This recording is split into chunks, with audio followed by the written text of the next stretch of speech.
ആസാം മുഖ്യമന്ത്രിക്ക് മുസ്ലിങ്ങളെ പോയിന്റ് ബ്ലാങ്കിൽ വെടിവെച്ച് കൊല്ലണം. ആ പൂതി മനസ്സിൽ കൊണ്ടു നടക്കാൻ തുടങ്ങിയിട്ട് കുറച്ചു കാലമായി. മൂപ്പര അഭിപ്രായത്തിൽ ഇന്ത്യയിലെ മുസ്ലിങ്ങൾ പെറ്റുപെരുകയാണെന്നും അവരുടെ എണ്ണം കുറയ്ക്കാൻ മൂപ്പർക്ക് കഴിയുള്ളൂന്നുമാണ്. അതിന്റെ മുന്നോടിയായിട്ടാണ് ആ പൂതി തീർക്കണ AI വീഡിയോ ഉണ്ടാക്കി ആശ തീർക്കുന്നത്. ഇതാ കണ്ടോളി നിങ്ങൾ. KC വേണുഗോപാൽ വിമർശിക്കുകയാണ്.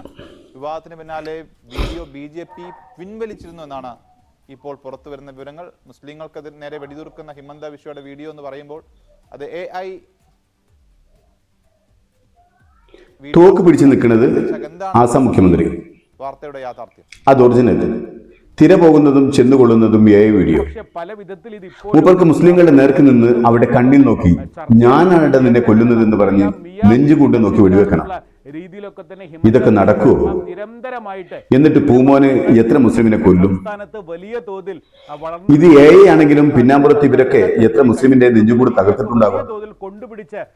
ഒരു സംസ്ഥാനം ഭരിക്കുന്ന മുഖ്യമന്ത്രിയാണ് ഒരു വിഭാഗം ജനങ്ങളെ കൊന്നുതള്ളാനുള്ള ആഹ്വാനം നൽകുന്നത്. ഇതാണ് മോദിയുള്ള ഭാരതം. പക്ഷേ ഈ ചാണകപ്പുഴുക്കൾക്കറിയുമോ മരണ ഭയമില്ലാത്തവരാണ് മുസ്ലിങ്ങളെന്ന്? നല്ലവനായി ജീവിച്ചാലും സ്വർഗം, നല്ലതിനു വേണ്ടി മരിച്ചാലും സ്വർഗം. കൂടാതെ സംഖ്യകൾ എത്ര കുറച്ചാലും ഈ രാജ്യത്തെ മുസ്ലിങ്ങളെ മാറോട് ചേർക്കുന്ന ഒരു വലിയ വിഭാഗം ഹിന്ദു സഹോദരന്മാരുണ്ട് ഞങ്ങൾക്ക്. ആ തോക്കിന് മുറിയൊടിക്കാൻ അവർ തന്നെ ധാരാളമാണ്.